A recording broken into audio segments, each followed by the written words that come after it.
All right, we are live on this wonderful Monday lunchtime talk with Dr. Sean King.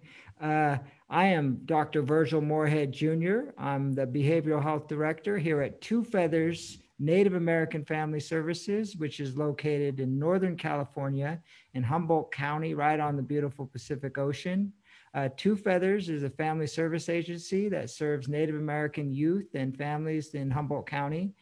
We've also been doing this speaker series and really trying to bring awareness and ways to work with Native American youth and families creatively, innovatively, and really just raise the consciousness of not only our team here at Two Feathers, but also hopefully our community that tunes in. A little bit about our speaker today is Dr. Sean King. He is a chief of the psychology division at the Centre for Addiction and Mental Health in Toronto, and a clinician scientist in the Complex Care and Recovery Program. He is also associate professor in the Department of Psychiatry at the University of Toronto. He's published over 60 papers. I would imagine maybe some more since I was able to look online, but in academic journals with a focus on psychological risk and resilience among marginalized groups, and then cognitive and community-based interventions. Welcome, Dr. King. Thanks. A pleasure to be here.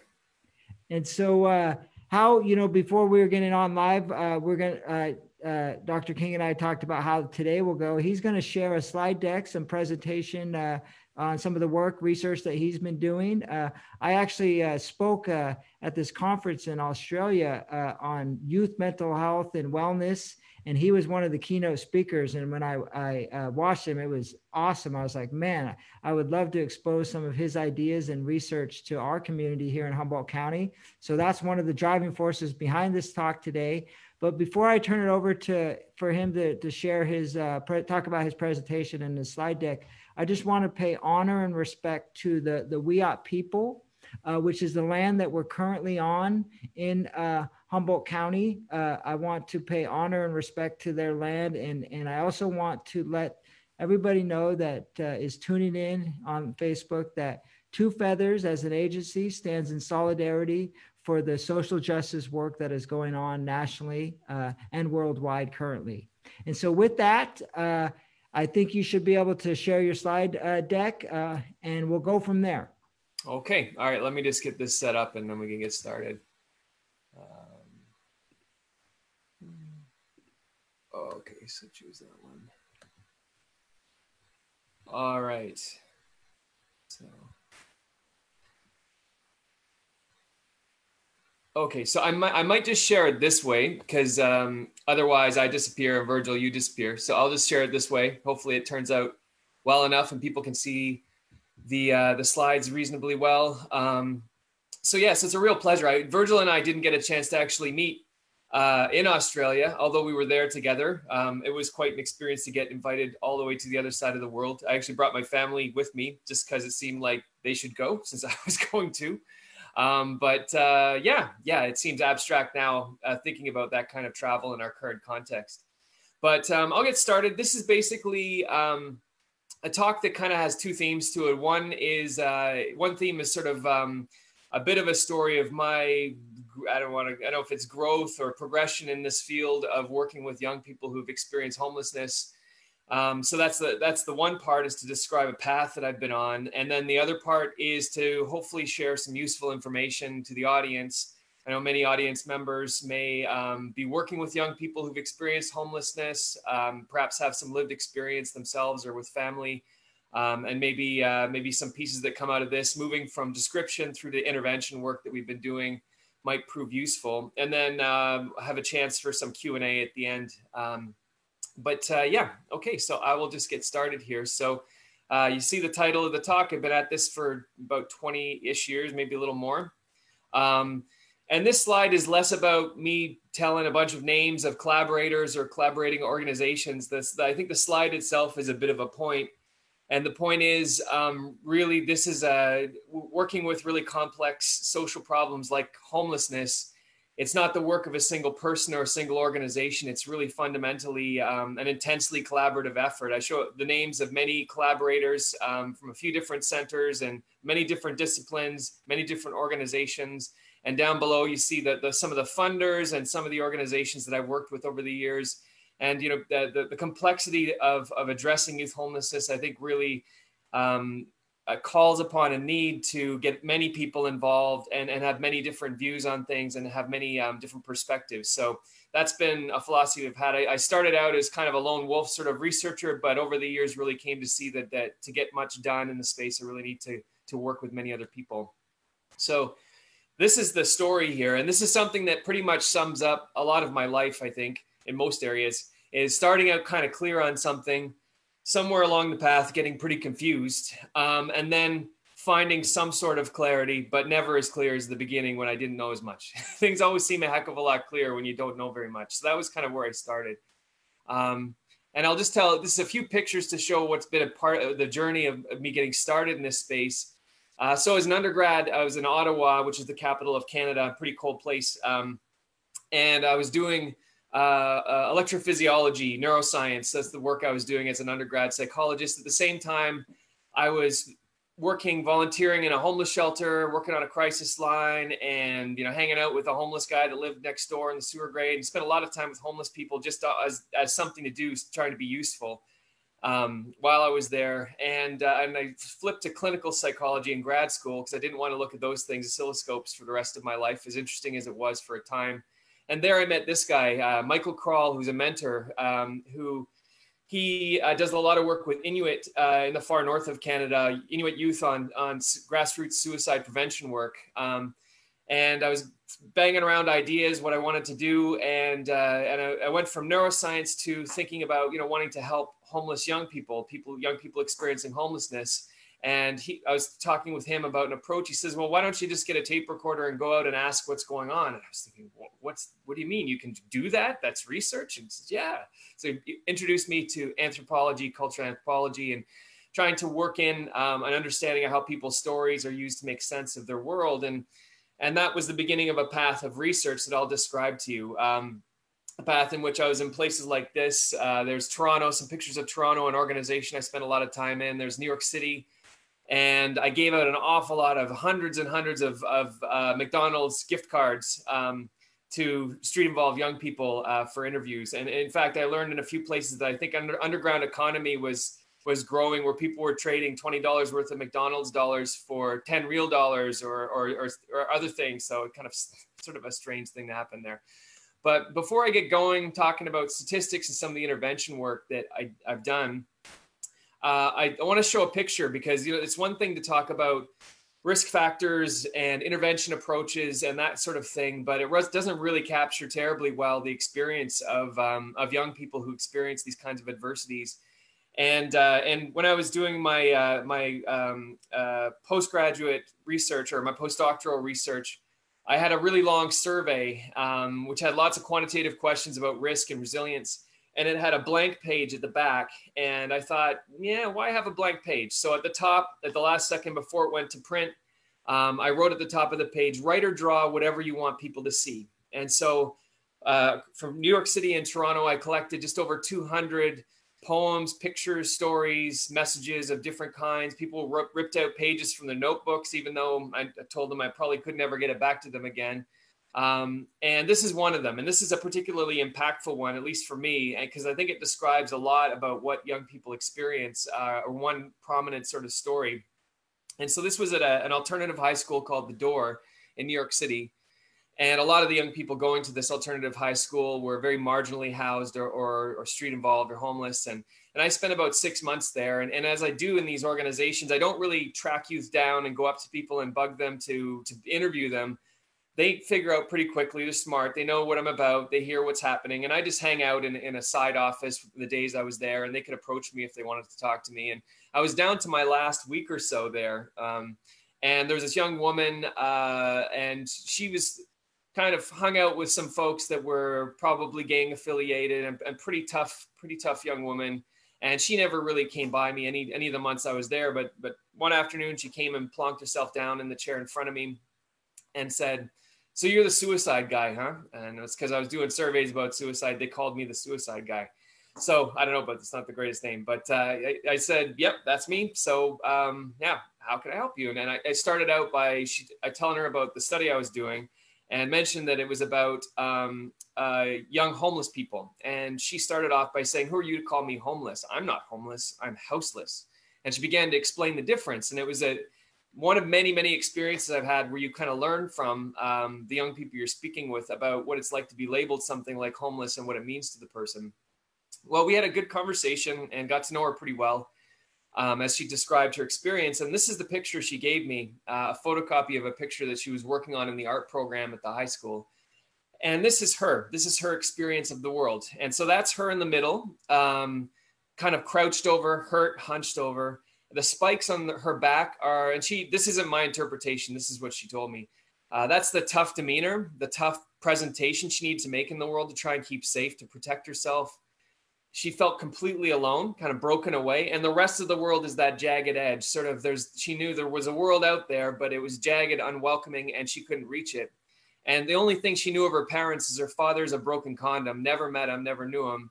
And her mom, you might see the kind of thorny connection to her mom. Her mom was addicted to crack cocaine and was sex trade involved. And in fact, got this young woman sex trade involved as a child. And so, but yet she still had a connection there, as traumatizing as that experience was.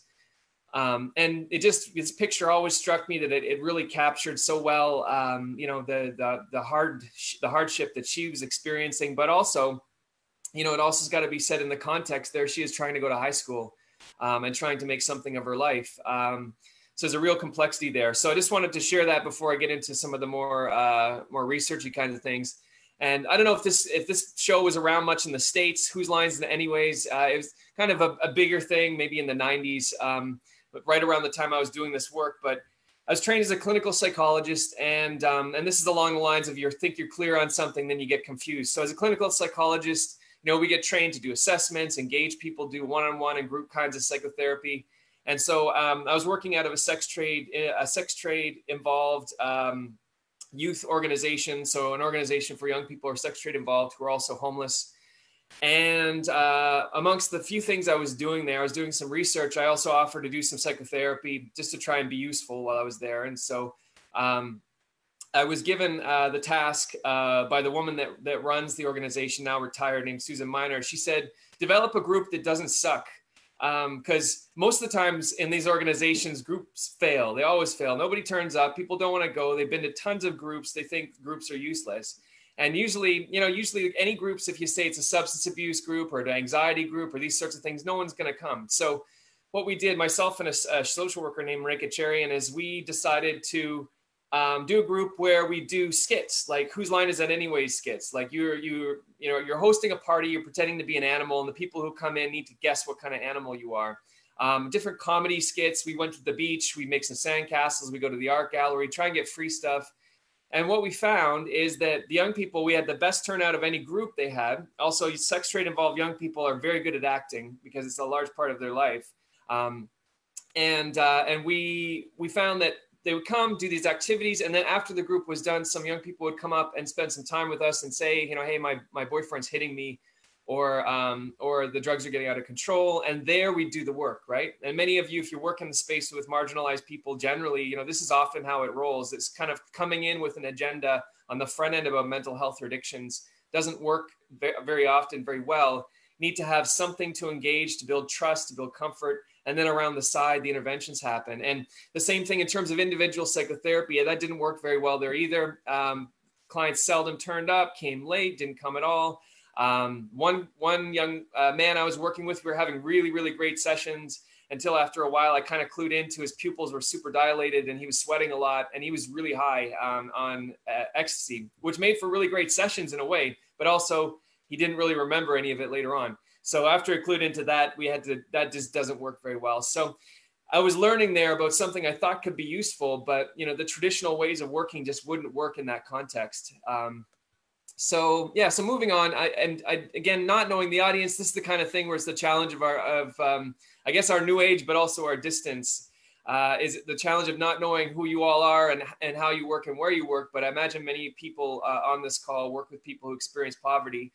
And just some of the key considerations from a lot of literature distilled down, and just very broadly, I'll go over quickly, that you need to think about, or I need to think about too, about working with people experiencing poverty is outreach is a core component. It's going to people's homes, meeting them in communities. Some things that clinical psychologists, with traditional training don't attend to as much, unfortunately, is things like childcare and transportation. It's just not feasible for a single mom, for example, to get to a psychotherapy session or a group intervention or do assessments and things if they can't cover these things. Food, can't do any good work with hungry people. Flexible scheduling, telephone engagement. Again, these are all ways of working that in not just psychology, many disciplines, we haven't been trained as well. We tend to be trained in a very structured way versus, I'm jumping ahead a bit in a sec, but, working with homeless young people, being able to text, have short contacts, like these small contacts versus a lot of more structured engagements important.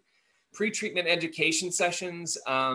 We do this a fair bit, and as well, in communities that haven't really accessed traditional interventions as much, you don't need to sign on immediately. You can kind of learn about it, read about it, come to a presentation, have a meal. We'll talk about what we're about. You can see us a little bit, learn what we do, with no commitment. That's important. Convenient locations is pretty obvious. And then as well, very clearly, is cultural adaptations and culture, whether it's ethnicity, but also socioeconomic status and the cultures that intersect, and making sure that what's being offered is relevant. We find a lot of standard materials in psychotherapies, for example, just to have examples and ways of approaching things that just aren't relevant to people that are impoverished or haven't had the benefit of having as much formal education as others. So heading into homeless youth, again, apologies for going fairly fast. I'm happy to share some resources afterwards for those that want to read more, but I'm sure it's not really news to know that for the vast majority, these are pathways of quite extreme adversity. Somewhere around a third to a half will have experienced some kind of abuse and neglect growing up before becoming homeless.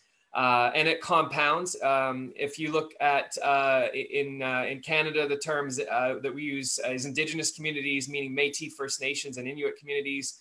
The rates of challenge, pre-homelessness challenge is quite a bit higher. Same for LGBTQ young people. And then as well, homelessness as well. It's important to know that it's not a binary thing. It's a very small group that are not homeless and then suddenly they're homeless and that's it. Most kind of bounce in and out of varying degrees of homelessness for years before maybe longer stretches. And then they might live with a family for a bit or couch surf and then they're homeless again. And so these adversity pathways, you've got kind of the challenges in the home. You also see poverty, bullying in schools, split families. You see challenges in Canada. Young people that grew up on reserves experience more adversity, and as well, they have more involvement in child welfare. Those challenges lead to higher rates of homelessness and more challenge in the streets. And then, as like people often will say, well, yeah, there's a lot of young people who've had problems for sure, but what about those young people that just leave home because they're sick of their parents? They've got a nice home, things are fine, their parents are trying, but they just don't want to do what they're told, that kind of a thing. And my answer to that is sure. Like maybe I don't know what the stats are. No one really does. These aren't really exact areas, but let's say 1 in 5 kids made some bad decisions and they ended up street involved and homeless. In fairly short order, they get sucked into the same stuff as every other young person, being victimized, and whether it's violence, physical violence, sexual violence, health declining, poor diet, ongoing stress. It all happens. So in the end, they're in deep trouble along with the rest. In fact, even some of the research I've done, I found that young people that have had rougher lives before becoming homeless sometimes actually do a little better on the streets because they're less trusting and able to pick out victimizers better and are a bit tougher before they hit the streets. But ultimately, there's something called a dose response impact of homelessness on outcomes. So meaning the longer you're homeless, the worse you will do in the end. And so that's a pretty consistent finding. And you mentioned traumatizing experiences. Discrimination is there. Once a person's labeled homeless, they're criminalized and all kinds of other challenges happen, and they stop being an individual and get sucked into justice systems, those sorts of things. And justice as well is a major feeder along with child protection into homelessness. Those are kind of two of the major paths. And in the end, really, it's a story of a lot of suffering. There are very high rates of mental health challenge. PTSD, depression are very common. and then mortality and suicide and drug overdose are the leading causes of death for young people experiencing homelessness. And a study that just came out of California not very long ago found a mortality rate over a fairly short period, so it's likely underestimating, of just over 10 times that of a comparable population of youth. So quite a high mortality rate, and other countries have found it up to 40 times. So so that's kind of the story. It's kind of a grim story. And then the last thing I'll end on just in this description is how to engage young people. Like I've given, there's a lot of, most of the research is kind of this descriptive sort of stuff, but where a lot of my work went was trying to get stories and trying to understand how help young people understood themselves in the world. And this kind of played into understanding how I came to understand, and others too, how to intervene. And you see a lot of burnout in the youth sector, where young people come into services. They might have a child youth worker degree, social work degree, very common, and they last a year or two, and then they quit. And they quit because they get tired. They go in wanting to make a difference, but they don't see the kinds of gains often that they want to see. And it's traumatizing work. It's really, you hear very hard stories, and as well as work that doesn't pay too well. But in that work, within all of that, I spent a lot of time with young people talking about how they understood themselves, their self-concept related to street involvement. And there's a term called street entrenchment that's used a fair bit, maybe a little bit less these days. But it boils down to this, is that when you're engaging a young person that's street entrenched, like give an example of the sex trade involved youth organization I worked in. You might have a young woman who is making pretty good money on the streets in terms of sex trade involvement. It's also being at tremendous risk, is also being traumatized, but is surviving in a street context relatively well. Even though her health is eroding and all those challenges are there, she's doing better than many others. Coming up to her and trying to engage her as a worker, she put it, I'm giving a real person example. She put it, and pardon the profanity, but why would I work in a fucking Golden Griddle for $10 an hour when I can be making $1,500 a week and living in a hotel? What you're offering me is completely irrelevant. And so she might turn up here and there, but she's not going to be engaged by what many workers want to offer. She might engage a little bit around, some basic sorts of things, a bit of, having someone that's non-street involved to talk to a little bit. And maybe the patient worker, that the time that she gets hurt, is there to hear her out. And maybe those moments come where change can happen, but she's not going to engage that way.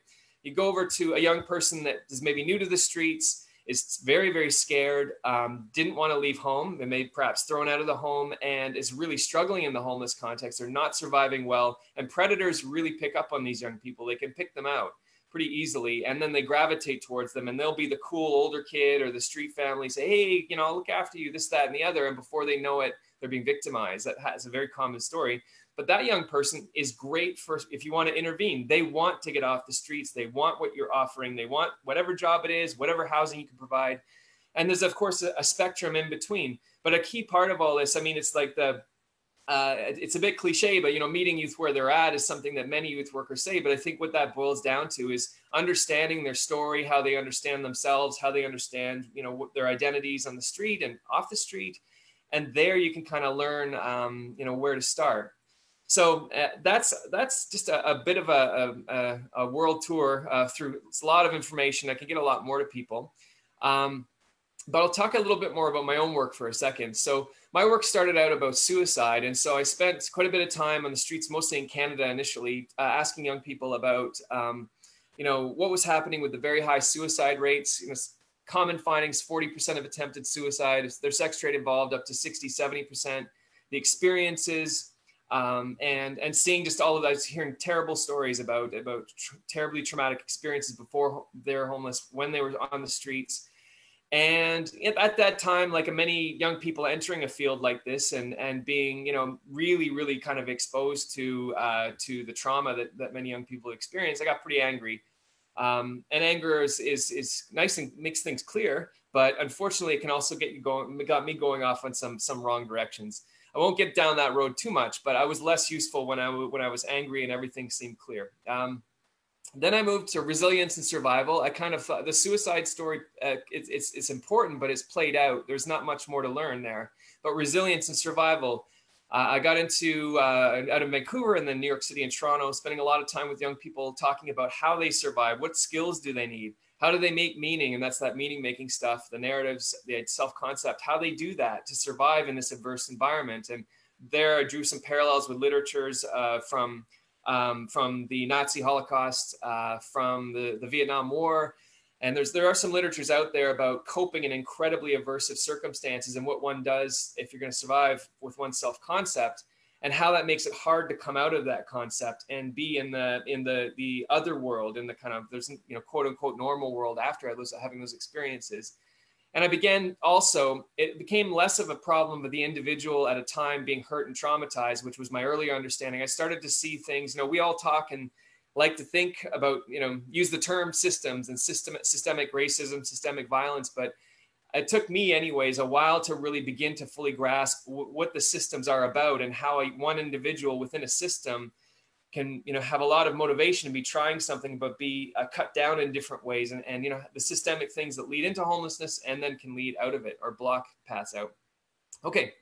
So I'm going to take a beat for a second, have a fast forward button. I'm shooting ahead many years. This is all kind of postdoc stuff that I did, what feels like a long time ago, 20-ish years ago. So I got kind of excited. This would have been maybe 7 years ago or so, about this concept. And I will circle back, by the way. If this seems like a total tangent, trust me, if you'll go along with me for the ride, this will circle back to youth homelessness. Social entrepreneurship. I read this book about social entrepreneurs. And what I really liked about this is it resonated with my youth homeless sector experience. Is there was a criticism in this of efforts mostly in developing countries, in low and middle income countries, where you've got outside high income country interveners and organizations and NGOs that go in, white Land Rovers usually roll in, and they try and do something in a country. They have a grant, they've got some funding for a while, and then after a certain amount of time, they roll out. And what happens a lot of the time is whatever efforts they tried to do usually fall apart when they leave. And sometimes that some dependency can be fostered that actually is more harmful perhaps than the intervention in the first place. But what these folks did, and the organization that this book's about is the Showcase, what they do is they use intense social networking within a country to find the people who are making a difference, who live there, who are living whatever the experience is, identify them through what's called a Delphi strategy, ask who's making a difference in a social problem here, and eventually the same names start coming up over and over again. Identify them, recognize them, and support them in what they're trying to do. So you support people who are locally involved and engaged and help them do their work. And it's a pretty impactful way of doing things. And so I got really excited about that because I saw that all the time in the homeless youth sector, where somebody at an organization has a program that's amazing. Some of you maybe are familiar with this kind of thing. It's running really well. It's engaging young people. It's fabulous. But then they leave the organization, they retire, the grant ends, and then poof, it's gone. And it was never shared with anybody. No one really keeps it going. People will say for years, what happened to that program? And say, oh yeah, that was amazing. But yeah, he left. So yeah, it never really happened after that. And so that's a problem. So what I became invested in and got some funding for was, can we go to these kinds of people doing this kind of work and try and wrap our heads around what's the model? How do they do it? And then share that with other people. There's a terrible amount of wheel reinvention that's happening in the world where people have similarly good ideas, but make some mistakes that could have been avoided with some good advice if they had mentorship, if they had some information about how to do it. So we did case studies in low middle income settings around the world, identifying these social entrepreneurs in mental health and addiction interventions, and did case studies with them. And I'm going to head into what we found there. But along the way too, unfortunately, social entrepreneurship, it's a realm, it's kind of the tide's receding a little bit, but some of you may have been hearing about, social impact, social entrepreneurship, all of these kind of jargony terms. And there are terms like being disruptive, innovation, and incubators, all these terms and things. And after a while of being in this space, I started to wonder, I didn't even know what I was talking about anymore. So I was really working hard to kind of get more focused. And I can share a resource that came out of this that was basically a guide of how to do this stuff based on these experts we spoke to. But go to the next slide here. But getting back to what we're talking about, the big learning that I had out of this that really helped me start to understand a bit better about how I think I needed to intervene and work in the homeless youth sector was a few things. It's something called systems dynamic theory or systems theory. is basically the idea that youth homelessness, like the problem of, let's say, acid violence against mostly young women in Bangladesh, is a wicked problem. And a wicked problem is something that in public health, they use this term a lot more, and in development. But it's a problem it's a result of many other problems. It in turn causes a lot of problems. And it's not something, if you just intervene on the problem itself, it might not solve it, because what's driving it, might be driven by 3 or 4 different intersecting things. And so youth homelessness is kind of like that. It's like you kind of, if you just work at intervening and you don't work on prevention, for example, it'll never end. That's why we've mostly concentrated on intervention rather than prevention. And that's why youth homelessness as rates and outcomes have not changed at a population level for many, many decades. So that's what I learned about wicked problems. I learned to focus on leverage. One thing that these Ashoka fellows were grandmasters at is, because these are low resource environments, with any wicked problem like youth homelessness, you could be doing 25 different things to work on it, but there's limited resource. You've got to find what are the 1 or 2 things that if you put all of your effort, your resource into, has the biggest bang for the buck, this idea of leverage. So I got thinking a lot about that. And then the idea of creating space. And so this is something that they do a lot of, is you can't get too far if other people don't see the problem as important, if they don't understand what you're talking about, if you don't have policy makers behind what you're doing, if you don't have that enabling environment. And that's hard to do. And for example, in Bangladesh, what they did was a 10,000 mostly manned march against acid violence. They got actors, they got the newspapers involved. They needed to create space that will change policy, to allow them then to work with these young women who've been experienced horrible violence. So this is the stuff I learned, and I can share more on that. But getting back to youth homelessness, so right around the same time, we just finished a study where we spent a year with just over 50 young people who'd found some kind of housing after a long period of homelessness. This is in Halifax, which is in Eastern Canada, and then in Toronto. And it was a depressing year. And again, if you work in the space, you're familiar with this, but housing's not enough, especially for young people. We found that once they got housing, and there was a huge push to get housing. The young person worked so hard.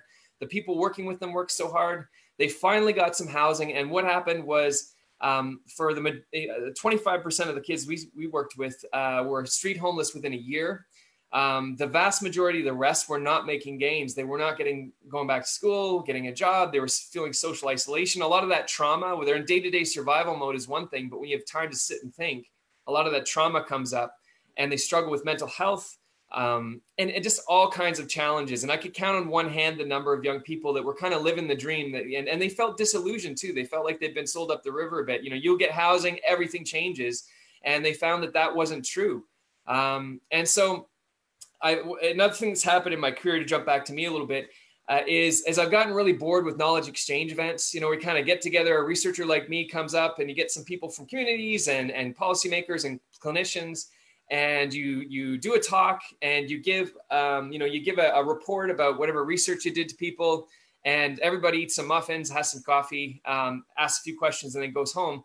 Is I'm finding, and the literature backs me up on this, it doesn't change practice much. It doesn't change policy much. And so wanting to do something a bit different, I really enjoy engaging young people in the knowledge exchange process. And that's where we had a bit of money left over. I'm a nervous person with grants, because all those budget sheets, I find I get confused with them. They seem way too complicated. So at the end, I always have a couple of $1,000 in grants, and the funder doesn't want it back, and I've got to spend it on something. So what we did was we hired a comic artist she was trained. She herself had experienced homelessness, and it was as a mad pride activist, Seraphin, and she worked with these are pseudonyms, 3 of our young people from our study to make a comic book. And this is available on the website you see there, a comic book that describes a protagonist on this troubled path to try and get out of homelessness, not just getting housing, but actually getting on with life. And we held an event where we shared this comic book, because I figured people will put a report in a recycling bin, but a comic book, you'd have to be a bit of a jerk to throw a comic book away, I think. So most people are going to flip through it at least.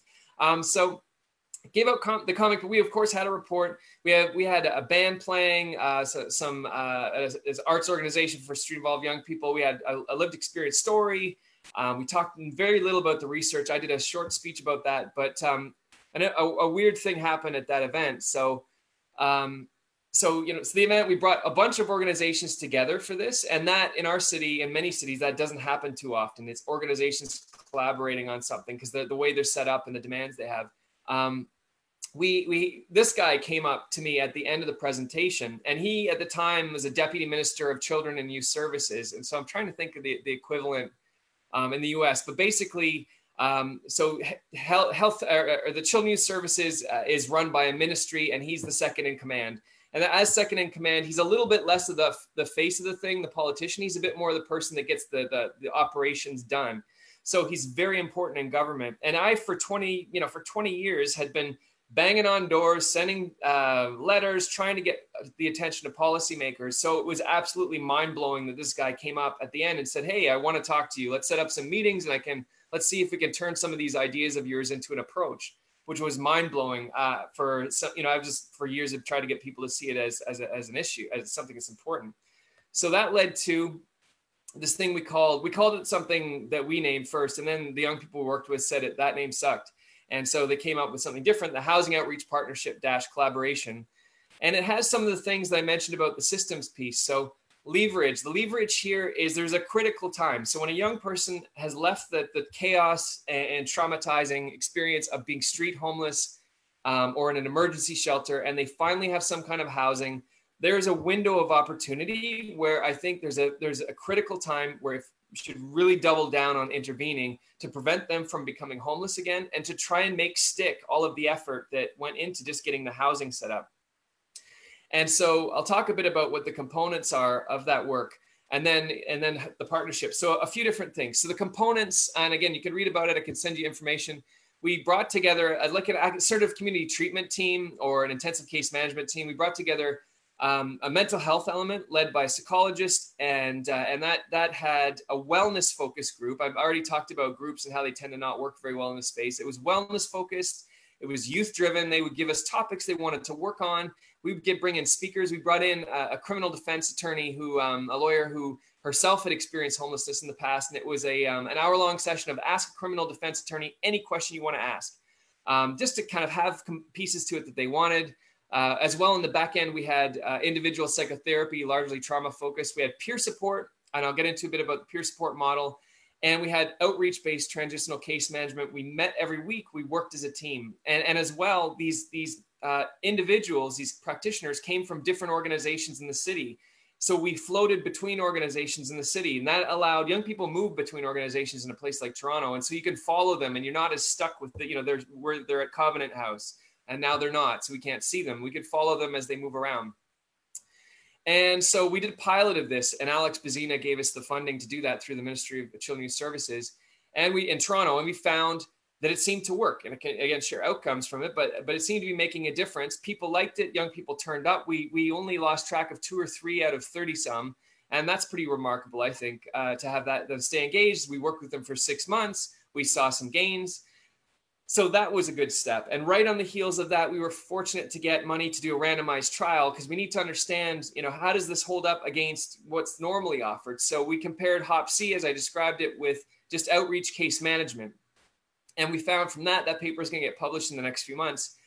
We found from that, again, all the pieces seem to work in a similarly positive way. And what we found was that we saw fundamentally more gains in employment, education, sustaining housing, and as well, we had this bucket we called sort of mental health, as in what happens often is a mental health crisis happens, there's not enough support, and that's where everything goes sideways and cascades in a bad direction. With our team, what we were better able to do in our connections, I work at a psychiatric hospital as well, which implicitly gives connections, is we were able to prevent that crisis from causing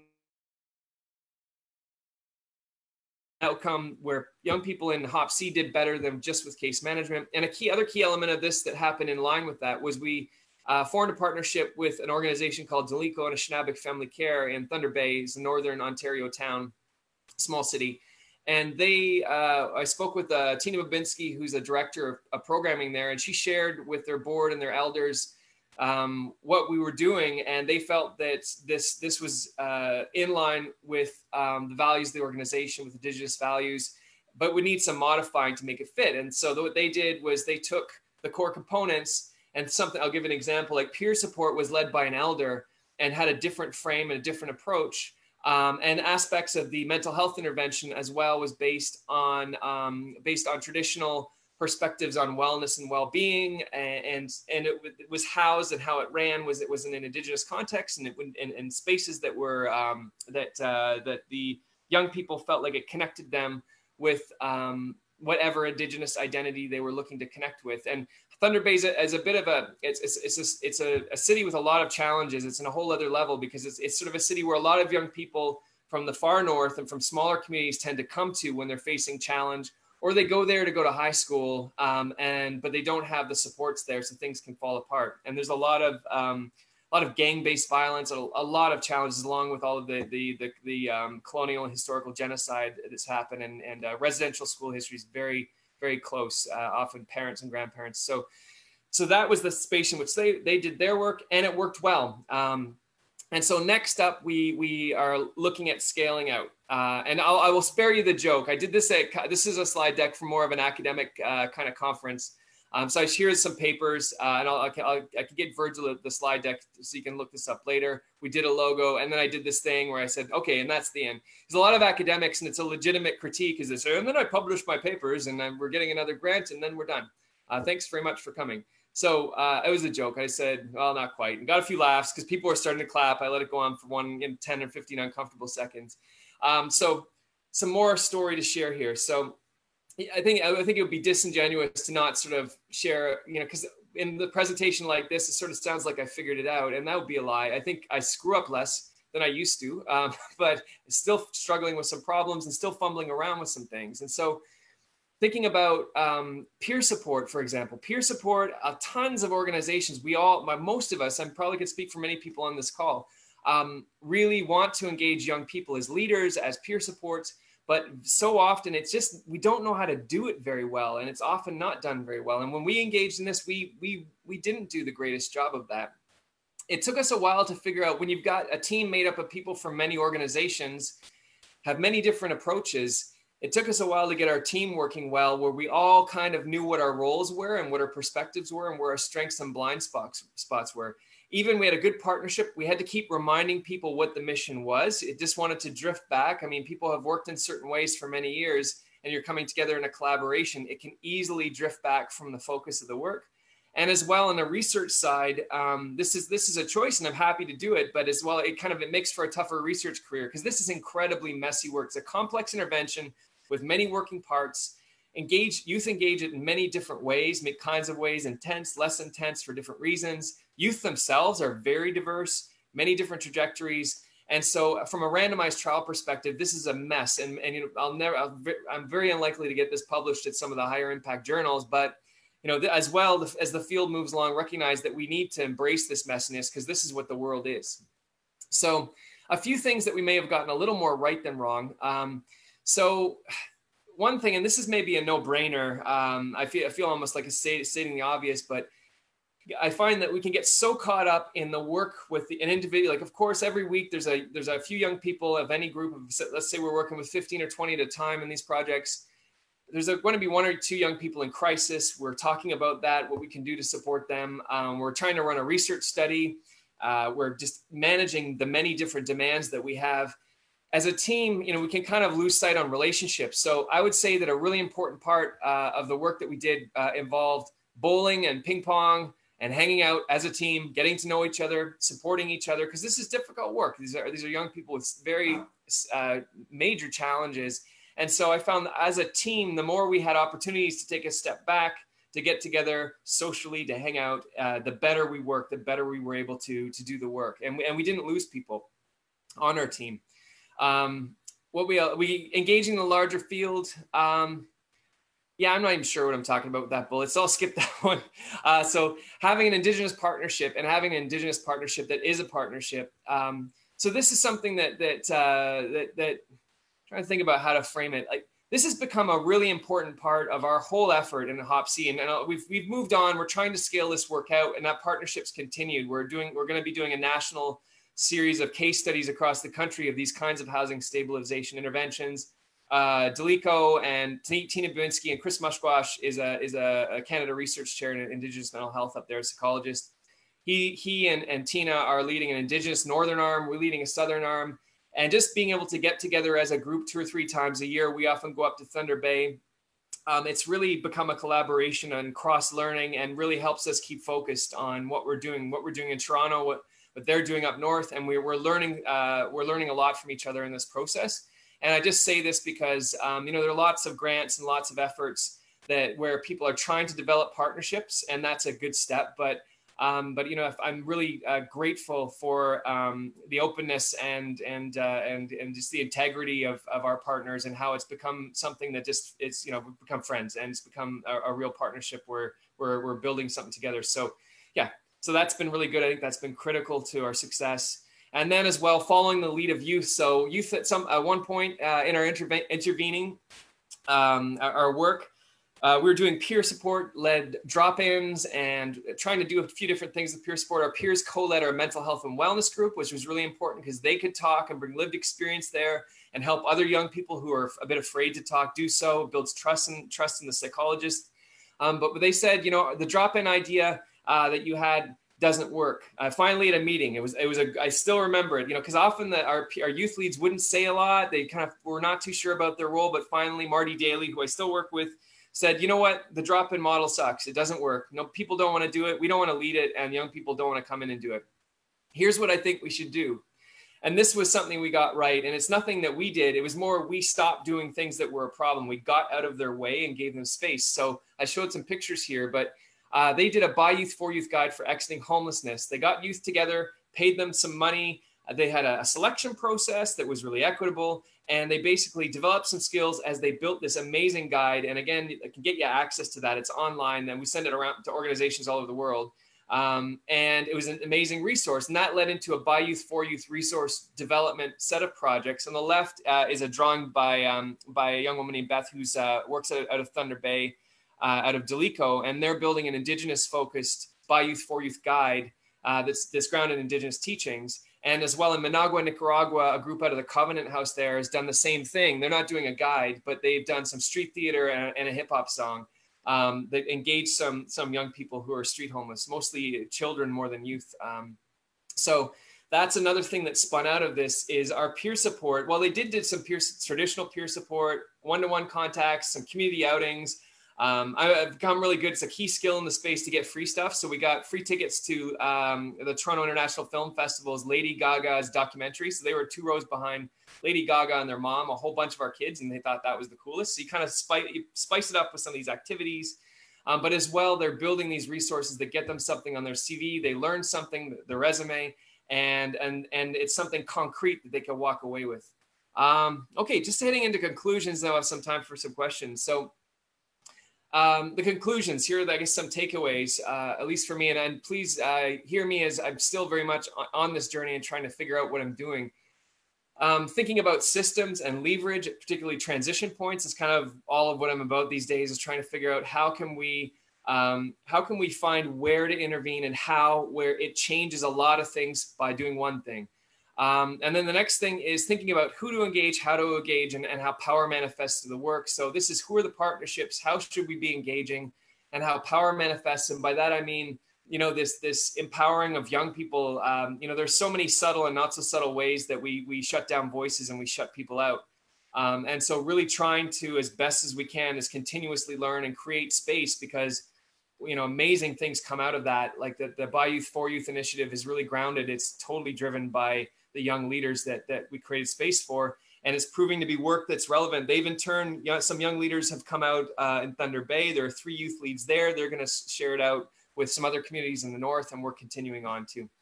And then patience.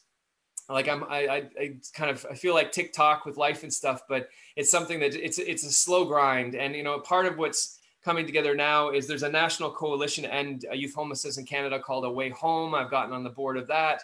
And I'm trying to work with a larger effort, a national effort, where we connect what we're doing about housing stabilization with Housing First for Youth, with prevention efforts out of justice and out of child protection.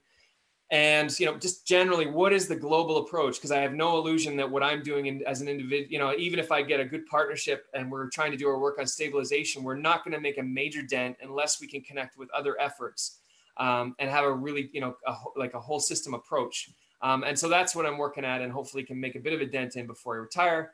And so I'm just going to end with a poem that I collected in Astor Square in New York City from a young guy who's living in a job site in Staten Island. And I'll give you a minute to read it and then open up for questions.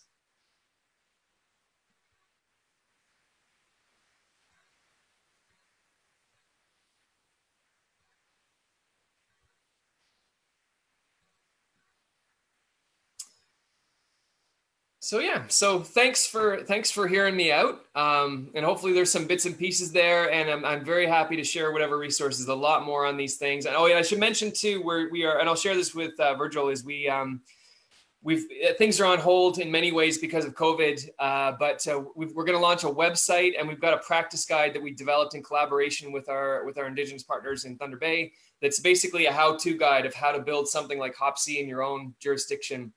And it's built out with a culturally relevant Indigenous aspect and then a more general aspect. And so I'll share that. We're going to launch it in September. We've just been holding off because, of course, everybody, whether you're a service provider or not, we're all just trying to keep a nose above water in the midst of this. So I'll stop talking and see if people have questions. Thank you. That was very coherent and clear and very inspirational.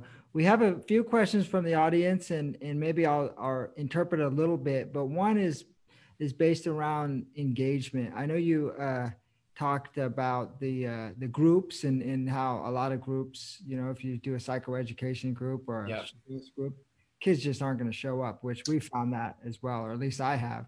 And talk about the comic book too. I'm wondering around engagement during these times with not being able to do things in person. At least that's how we are up in Northern California. I'm wondering if you're aware of any sort of innovative work around engaging youth that are disconnected, and such as youth that are struggling with housing issues. Just your thoughts about engagement during these times. Yeah, and that is certainly a legit concern, and it's like I'm sure you're seeing too. Like what I'm hearing is it's been a lot across a lot of services, a lot of disengagement because young people might not have the technology or a data plan, and it's been really hard.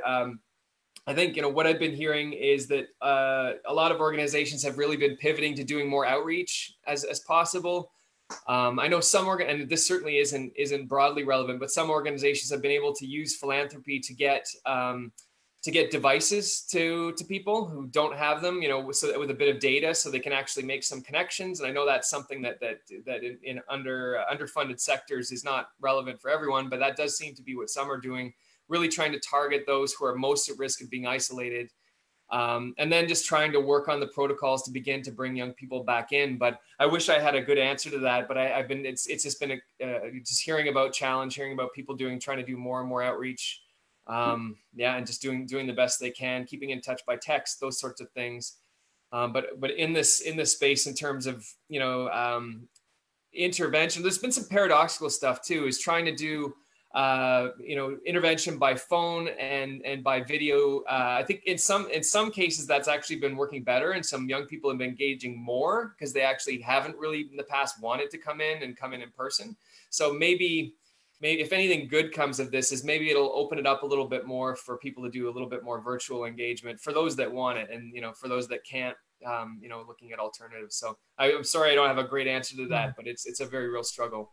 Yeah, it's been a struggle for us, and I think we're just continuing to try to be sort of creative and think, try different things. We failed and we learn. And we have another question that specifically about when you say peer support, if you can unpack a little bit more what you mean by peer support, and then also what are the benefits of the peer support model? So there's a bunch. So I'll first describe what they are and then benefits. So they are young people who have lived experience of homelessness themselves. They've been through the system, and and that's true of many people that work in the space, but they are also still young people. So what the criteria was, they've lived experience, but they've got some kind of fundamental stability, because a person can't be an effective peer support worker if they're still in crisis mode. So they're stable housing, they've got some kind of stability in their lives, and they've been, the homelessness experience was within the last few years. So it's not 10 years ago. And, as we all know, with many forms of lived experience, if it's not more recent, it's hard to engage. So we had a formal hiring process. They were brought on and as staff, and they attended every one of our meetings. They were full on members of our team, and the work that they did was many elements. So they helped us build everything. So we have weekly newsletters. We texted people. They had phones given to them by us that they were using just for work. And they could use texting to get in touch with participants, trying to encourage them to come to outings. They ran the outings. They helped us decide what the outings were. I mentioned kind of films, going sailing, different things. They also co-led the groups, like I mentioned, which is perhaps a little controversial, in the field, but they co-led the groups and they helped engage other young people. They would go to the shelters and, and engage young people in transition and vouch for us, which was critical. We got a lot of people who engaged Top C because they would go, and our youth leaders are incredibly dynamic people. They can go into a shelter, get people together, have a discussion with them in a way that I never could, no service provider really could. And so they helped create some trust in us. And so they would trust us, that they would trust the youth leaders enough to maybe come to see us once and see, can I trust these guys? So they were a bridge, and they were in the background staying in touch. We had to do a lot of supporting of them too, because they still had some of their own struggles, and they would run into, young person tells them that they're suicidal. I mean, these sorts of things. So we need to be very working tight as a team and not leave them stranded. But we found it helped with engagement. I think, we don't have conclusive evidence on this, but I think it helped improve outcomes. And there were certainly, amongst the cohorts of youth we engaged, some who really only engaged because the peer support was there. They wouldn't have engaged if it was just groups or just, case management. They wouldn't have done it. But they liked the peers. They liked the peer-led projects. So those are some of the benefits. And we lay out the model in that guide I mentioned. I'm happy to share it. There's a whole bunch of information there. Yeah, I think that would be great. I'll follow up with, I would love to learn about that guide. And that kind of segues into a little bit of a question from one of our mentors, Nation Richards. And she asked about that group that you were talking about. Was that peer support? Was that led by the peers, or how do you see, like, let's say, like psychologists, social workers, and then this peer model intersecting, what were both people facilitating, like a psychologist and the peer in these groups that you talk about? Yeah, it was co-facilitation. Like, I think it was a bit of a dance between the psychologists. We were sort of sneaky as psychologists. What we did is we would never call it like interpersonal effectiveness skills from DBT. We would call it, having difficult conversations with people. And you'd break out the skills underneath that, because people don't really want to hear clinical language. So the psychologist would provide some of that structure, but then the peer supports would also help teach that with lived experience, say examples that are relevant. They would encourage other people to share their own stories. And as well, so that when the content was more clinical, the psychologist would lead a little bit more in developing. But there were also sessions we had where we were much more lived experience led, and our youth would lead the development of the sessions. So it was a dance back and forth, but they were, I think, essential to those groups. Thank you. And I see we're at 1:01. Is it all right to take two more questions? Yeah, for sure. Let's do it. Okay. So one of them is, how do you identify and recruit these youth leaders through all your work? And who would they be in our community? Like the support, how do you identify and recruit is the question. Yeah, so we did it. We were pretty, like, we did it pretty carefully. Like, we wanted a few things. So first, we wanted diversity across all the important domains, experience as well, like diversity in terms of experience, because homeless youth, as a label, there's so much diversity underneath that. But I think what we did was there was one organization in particular, Loft, that had a pretty robust peer support program already. So we spoke with a director there, Julia, and we asked, like, who do you think might be in a space to be able to engage in this? And so we wanted to make sure that we weren't going to, a person, it would be too much for the person. They got too much on. And so once we narrowed it down a little bit, is we put out a call to a few people, and we had some discussions. We tried to be as clear as we could about what the expectations were. And then we had like a formal, they're interviewed, and then the process was they were on the project. And then we had 3 peers, and we had a little bit of turnover amongst the peers. And it was important to have a few, because for one, one peer might have a housing shift and some stress happening about that and needs to step back a bit. Others can step in, working as a team. So that's how it worked. So that's how we did it. I don't know if that's the way, always, but that seemed to work pretty well. All right. Yeah, that makes sense. And so a little bit of a pivot, but, you put together, I think, a great document with some of your colleagues, social entrepreneurship and mental health in low and middle income countries. Yeah. And one of the parts of that recommendation, based on best practices, are you looking at some of these successful programs or institutions, is leadership, around leadership. And I'm wondering if you could unpack a little bit more around what you found was important around leadership, and specifically, like as the agency like Two Feathers, I think it's really important to grow our own. Yeah. And so like our own people to become leaders. And so I'm just wondering if what you found in those through that research around leadership. Yeah. So I mean, like aside from sort of the more fundamental things, like people that are sort of passionate about a cause, and I think I found that this is true in the youth homelessness sector to some extent too, is that there can be lived experience amongst leaders, if not themselves, then perhaps some family or just living in a context, but that passion that is there, and being strategic. But I think and then that book breaks it out a fair bit, but I found that like what's made our work well, and maybe this happens out your way too, it's just really pragmatic. It's sort of, there's such a tough space to be working in. It's underfunded, these systemic challenges, but just really like, how are we going to get this done? And being flexible and being able to pivot, and, because you come in with ideas about a project. And I think if you stick rigidly to these ideas about how a project should run from the get-go, I think so much work just falls off because it just doesn't work. You've got to be able to get 3 months in and discover this is just not working. What are we going to do? And be ready to change and be ready to, and then keep evaluating as you're going along. So I think that flexibility, and then just kind of that getting it done attitude is like, we got to figure this out and do it, and being innovative to do that. And I think the best collaborators that I've had north and south in Ontario, I mean, that's kind of how it works. So, yeah.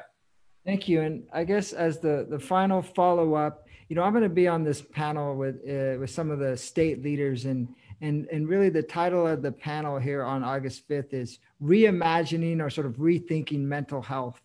And so I'm wondering, based on your work and some of the stuff that you've already talked about in this presentation, it was as a way of sort of final thoughts, what would reimagining, rethinking mental health, 2 or 3 points for you be as we go forward, particularly youth mental health?